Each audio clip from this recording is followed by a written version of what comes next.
যদি কোনো নন মুসলিম আপনাকে বলে আমি কিভাবে নিশ্চিত হব যে কোরআন গডের বুক, তাহলে আপনি তাকে কিভাবে স্যাটিসফাই করবেন? As a Muslim we believe that Quran Allah তাআলার কালাম, বাট এই বিশ্বাসের পিছনে কেউ যদি যুক্তি চাই তাহলে আমরা তাকে কি বলবো? ধরুন স্টিফেন কোভিয়ের লেখা the 7 habit of highly effective people বইটি পৃথিবীর প্রায় 50টি ভাষায় অনুমোদিত হয়েছে এবং 400টির বেশি কপি বিক্রি হয়েছে। তবুও সবাই জানে এটি একজন মানুষের লেখা বই। সবচেয়ে আগে এটা বুঝি কিভাবে কোরআন 1400 বছর ধরে এক্সিস্ট করে, যেভাবে রিলিজ হয়েছে। ইউনিভার্সিটি অফ বার্মিংহামে সংরক্ষিত কোরআনের কিছু মেনুস্ক্রিপ্টের উপর গবেষণা করে জানা যায় সেগুলো তারিখ আনুমানিক 568 থেকে 645 খ্রিস্টাব্দের মধ্যে, অর্থাৎ এগুলো প্রফেট মুহাম্মদ সাল্লাল্লাহু আলাইহি ওয়াসাল্লামের খুব কাছাকাছি সময়। এখন অনেকেই দাবি করেন কোরআন হযরত মুহাম্মদ সাল্লাল্লাহু আলাইহি ওয়াসাল্লামের নিজের হাতে লেখা, বাট আমরা যদি কোরআনকে ভালোভাবে লক্ষ্য করি এবং বিভিন্ন আয়াত ভালোভাবে পর্যবেক্ষণ করি তাহলে সেখানে হযরত মুহাম্মদ সাল্লাল্লাহু আলাইহি সাল্লামকে মানুষ হিসেবে উল্লেখ করা হয়েছে। এমনকি কোরআনে এটাও বলা হয়েছে যদি প্রফেট মুহাম্মদ সাল্লাল্লাহু আলাইহি সাল্লাম আল্লাহর নামে কোনো কথা বানিয়ে বলতেন তাহলে তাকে কঠিন শাস্তি দেওয়া হতো।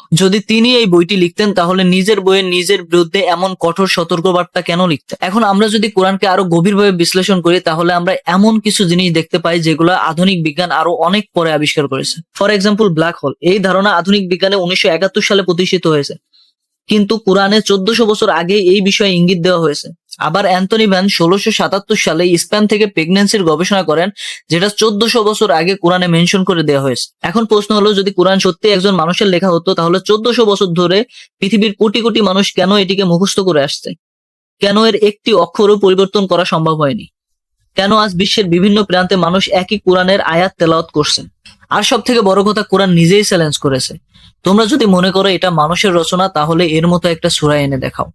1400 বছরেরও বেশি পেরিয়ে গেছে কিন্তু সেই চ্যালেঞ্জের জবাব আজও কেউ দিতে পারেনি। তাহলে প্রশ্নটা আপনার জন্য, কোরআন কি আসলে একটা বই না এমন একটা বার্তা যা নতুন ভাবে আমাদের ভাবতে শেখায়?